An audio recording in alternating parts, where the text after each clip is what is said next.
Bonjour à tous, bienvenue dans 85 chrono le terrain, comme tous les lundis à la mi-journée. On revient sur l'actualité sportive du week-end et on va commencer cette émission avec du football. Le championnat de National 2, la 8e journée, avec les Herbiers qui restaient sur 2 défaites et un match nul et qui recevaient Moulins-Yzeure samedi soir au stade Massabielle. Moulins, seule équipe invaincue depuis le début du championnat avec seulement un but encaissé. Début de match à l'avantage des Herbretais qui se procurent les premières occasions, notamment une frappe de Mahop ou encore une tentative de Pandore repoussée par le gardien. 10e minute, c'est Thémar qui tente sa chance. Il est contré par un défenseur. À la suite d'un corner, Mahop manque une nouvelle fois le cadre. Puis c'est au tour de Namganda de voir sa frappe repoussée par Milieras, le portier de Moulins. Après ce premier quart d'heure dominé par le VHF, les visiteurs réagissent et se montrent dangereux à leur tour. Au 24e minute, Margotta est à la réception d'un centre venu de la gauche et de la tête ouvre le score 1-0 pour Moulins-Yzeure. 27e minute, Pierre Grelier entre dans la surface et frappe. Ballon encore une fois détourné par Milieras. Avant la pause, l'attaquant de Moulins, Gabin Dio, tente sa chance de loin. Ce n'est pas cadré. 1-0 à la mi-temps. En seconde période, c'est Moulins qui domine. 67e minute, la frappe de Racollet termine dans les bras d'Anthony Martin. Une minute plus tard, on retrouve Racollet libéré de tout marquage et qui de la tête double la mise. 2-0 pour Moulins. Le VHF ne trouve pas de solution face à la solide défense des Moulinois. Racollet va se procurer une dernière occasion et sa frappe est captée par Martin. 2-0 score final, 3e défaite de la saison pour les Herbiers et 4e match consécutif sans victoire. On écoute les réactions des deux entraîneurs au micro de Thibaut Grasset. Un début de match auquel on ne s'attendait pas forcément parce qu'en général, ils ont quand même une possession importante. Voilà. Et là, ils nous attendaient, ils nous faisaient mal sur leur sortie de balle et les transitions offensives. On a eu du mal à gérer quelques ballons dans les profondeurs et ils se sont créés plusieurs situations. En effet, alors ça s'est limité souvent à des frappes hors 16 mètres. Donc c'est quand même signe qu'on ne concède pas facilement les occasions franches. Et nous, il nous manquait un peu de réussite sur nos matchs précédents. Je crois que ce soir, on a ouvert le score sur une de nos premières situations. Et c'est vrai qu'après, le scénario du match évolue et on se retrouve en position de force. Je pense que notre but aussi les a atteints un petit peu et les a sortis de leur plan de jeu. L'entame est bonne, l'équipe est rentrée avec la bonne mentalité. On a essayé de tout de suite impacter notre adversaire. Et ils sont joueurs, c'est une équipe qui est joueuse. Voilà, et le fait qu'on n'arrive pas à marquer, on a manqué peut-être un peu de précision dans le dernier geste. J'ai les souvenirs des frappes qui auraient pu être encore mieux cadrées. Et on prend ce but qui nous fait mal psychologiquement et surtout qui met notre adversaire dans les meilleures conditions. Voilà. Et derrière, ils ont bien géré, bien maîtrisé le jeu, le rythme du jeu. On s'est impatienté. Ils ont pu descendre un petit peu leur bloc un peu plus bas. Et derrière, on a tapé dans un mur, faut être très clair. Ils ont très bien défendu, ils ont géré leur match. Avec 2 victoires, 3 matchs nuls et 3 défaites, les Herbretais sont 11e au classement. C'est Angoulême qui est en tête. Le prochain match de championnat pour les Herbiers, ce sera le vendredi 8 octobre avec un déplacement à Béziers. Avant cela, le VHF fera son entrée en Coupe de France le week-end prochain à l'occasion du 4e tour avec un déplacement à Baugé, équipe de 2e division de district. En National 3, on jouait la 4e journée. Victoire de La Roche VF a changé 3-0. La Roche en tête à égalité avec Le Mans, Saumur et Laval. Chaland a fait match nul face à Saint-Philbert, 2 buts partout. Les Chalandais sont 5e, juste devant Pouzauges qui s'est incliné à Saumur, 2-1. Match nul pour le Poiré face à Sablé, 1 but partout. Le Poiré est 7e. Match nul également, 1 but partout pour Fontenay sur le terrain de Vertou. Les Fontenaisiens sont 10e au classement. Et enfin, défaite de la Châtaigneraie à domicile face à Laval, 3-2. Les Châtaigneuraisiens sont 11e, prochaine journée le 9 octobre. Là aussi, plusieurs équipes de N3 joueront la Coupe de France le week-end prochain. Et puis en Division 2 féminine, c'était la 3e journée ce dimanche et le premier match à domicile pour La Roche ESO qui a débuté son championnat par 2 défaites sans marquer de but. Ce dimanche, les Ornésiennes recevaient Le Havre qui de son côté comptait 2 victoires. Les premières situations dangereuses sont pour l'équipe de La Roche en rouge. Mais les Havraises qui descendent de première division se montrent menaçantes elles aussi par la suite. À la 28e minute, Pélagie chipe le ballon à Guyard mais perd son duel face à la gardienne Lenné. Côté ESO, la frappe de la capitaine Maureen Cosson passe largement au-dessus. 0-0 à la pause. En seconde période, les Havraises sont beaucoup plus dominatrices et multiplient les occasions. À la 55e minute, la frappe contrée de Pélagie fait mouche. 1-0 pour le Havre. Les Normandes poursuivent leurs offensives devant la cage ornésienne. La frappe d'Ali Najim est trop croisée et celle de Marquez Arroyo passe au-dessus du cadre. Mais à la 73e minute, on retrouve Marquez Arroyo qui cette fois parvient à tromper les nez et fait le break. 2-0 pour Le Havre. La Roche qui va tenter de réduire l'écart dans les dernières minutes, mais sans succès face à des Havraises qui gèrent leur avance au tableau d'affichage et qui décrochent donc une 3e victoire en 3 journées pour le SO. C'est une 3e défaite et un compteur but qui n'est toujours pas débloqué. On va écouter les réactions des 2 entraîneurs au micro de Thibaut Grasset. On commence bien le match, on arrive à se procurer des occasions. Le problème, c'est que derrière, on ne marque pas, on commence à douter. Et après, on déjoue. Et au final, on rentre au vestiaire, on est un peu frustré et un peu énervé, surtout les joueuses. Donc, comme je leur avais dit au vestiaire, de rester la tête bien froide et de repartir sur nos principes de jeu. Et surtout, de tenter au but, parce qu'on arrivait à 20 mètres, on ne frappait pas. Donc, première frappe, j'ai envie de vous dire... ça fait but, donc voilà, c'est bien. La deuxième action est bien amenée. C'est mon excentré gauche qui passe pour l'excentré droit dans la profondeur et qui marque un deuxième but, qu'elle s'est à Araujo. Donc derrière, on a été solide. Quand je vois le contenu de la première mi-temps aujourd'hui, face encore une fois au Havre, c'est plutôt positif. Maintenant, il va falloir marquer ces petits buts qui nous donnent un peu de confiance pour pouvoir continuer à avancer et puis surtout pas baisser la tête parce que les filles travaillent bien, elles travaillent beaucoup, elles travaillent bien. Voilà, on n'est pas dans les mêmes conditions, alors je ne veux pas m'en plaindre, c'est comme ça. Sur la deuxième mi-temps, on peut que remarquer qu'elles étaient au-dessus, mais parce que la physionomie du match fait ça aussi, c'est qu'à partir du moment où on est mené, on ouvre des espaces pour aller récupérer des ballons et pour revenir au score. Et au classement, Le Havre, seule équipe avec 3 victoires, est en tête. La Roche est tout en bas du classement avec Saint-Malo qui totalise également 3 défaites. Le prochain rendez-vous pour les Ornésiennes, ce sera dimanche avec un déplacement à Saint-Maur. On passe au résultat de handball avec la Nationale 1 masculine, la 3e journée et la 2e défaite consécutive pour Pouzauges, battue à domicile par Mainvilliers-Chartres sur le score de 31-22. Avec une victoire et 2 défaites, le PVHB est 9e au classement. Prochain match le 9 octobre à domicile face à Billières. En Nationale 1 féminine, là aussi 3e journée et une 2e victoire pour l'équipe de la Roche-sur-Yon qui s'est imposée d'1 but sur le terrain de Limoges, 26-25. Les Lyonnaises sont 6e au classement et recevront Pessac samedi prochain. En National 3 masculine, 3e journée, défaite du Slam à Objat 29-25. Ça fait une victoire, un nul et une défaite pour le Slam qui est 6e au classement et qui se déplacera à Lezay le 9 octobre. Enfin en National 3 féminine, la 2e journée et 2e victoire pour les 2 équipes vendéennes. La Roche-sur-Yon s'impose face à Saint-Nazaire 23-21. Les Herbiers l'emportent à Châteauroux 29-17. La Roche et les Herbiers en tête avec Mamers. Prochaine journée samedi, La Roche ira à Issoudun et les Herbretaises iront à Saint-Nazaire. On ouvre la page basket avec la reprise du championnat de National 1 masculine. La première journée, c'était ce week-end et vendredi soir, Chaland recevait Cergy-Pontoise à la salle Michel Vrignot. Le VCB qui vise le top 5 accueillait une équipe promue. Les Chalandais débutent parfaitement la rencontre en menant 14-3. Mais dans la foulée, Cergy inflige un cinglant 17-0.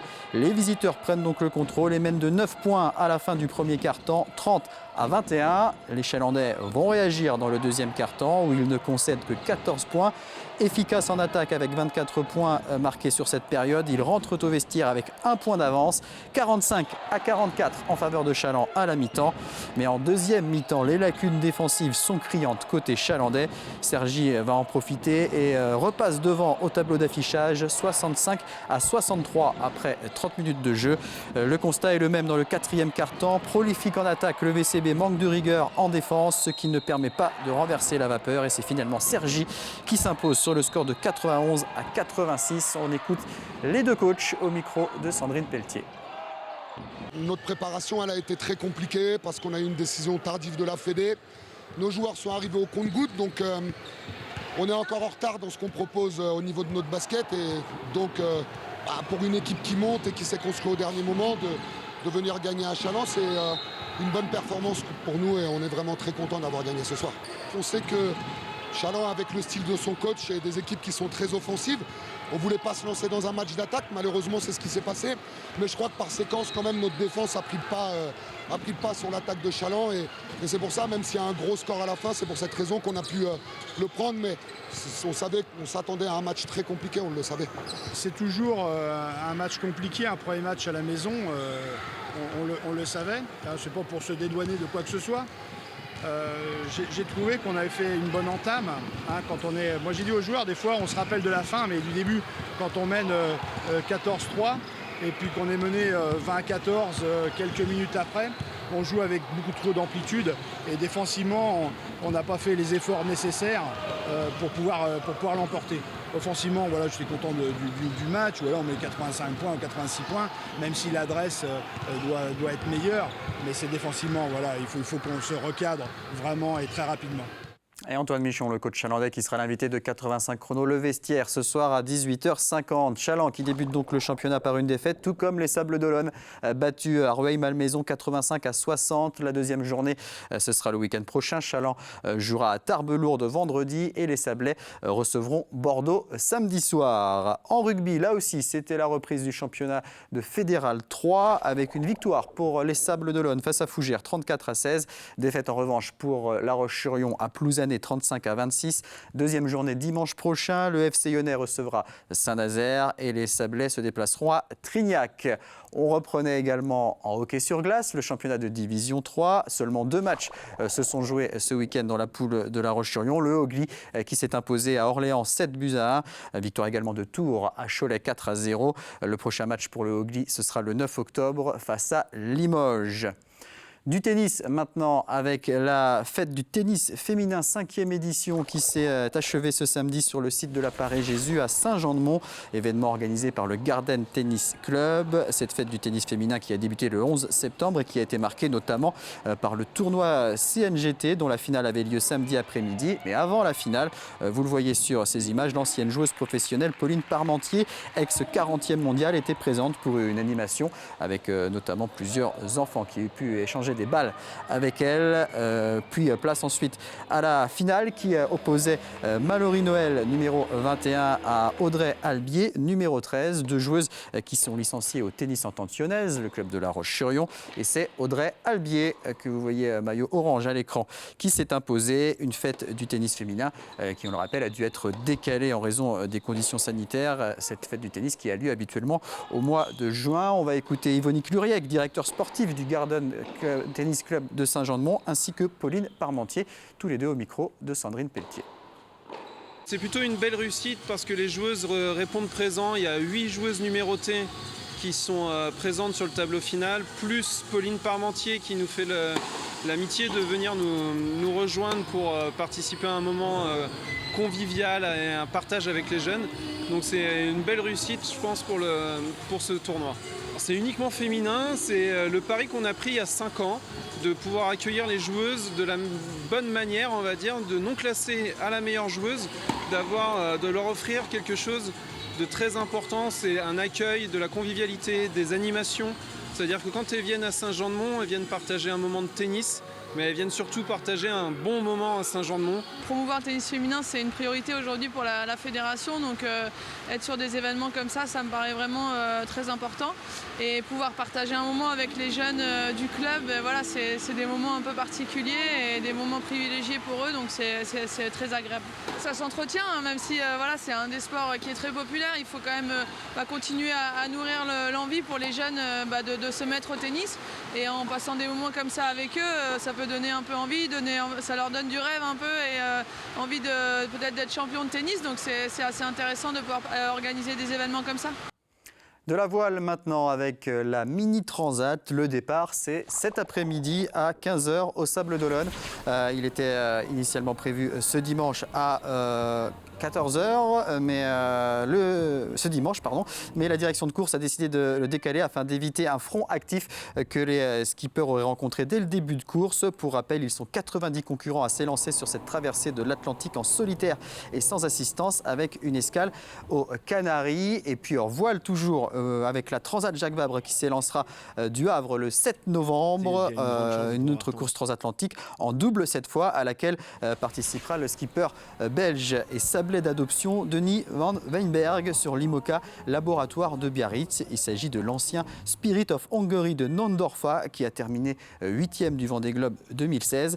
Denis Van Weinberg qui est associé à Tanguy Le Turquet. Les deux hommes sont partis des sables vendredi dernier pour réaliser leur parcours de qualification. Une boucle d'environ 800 000 avec un passage au Cap Finistère au large de l'Espagne. On va écouter Denis Van Weinberg ainsi que Tanguy Le Turquet.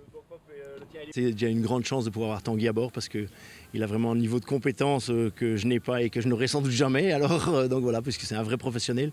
Moi, ça fait qu'1 an et demi en fait, que je suis devenu skipper professionnel. Donc voilà, c'est une vraie chance. Chercher quelqu'un en juillet, puisque moi, le projet a démarré un peu tard, puisque mes partenaires se sont décidés mi-juillet. Et voilà, plusieurs personnes m'ont dit, écoute, appelle Tanguy, c'est vraiment quelqu'un de bien. Et comme on dit chez nous, c'est un chic type. On cherche encore des partenaires.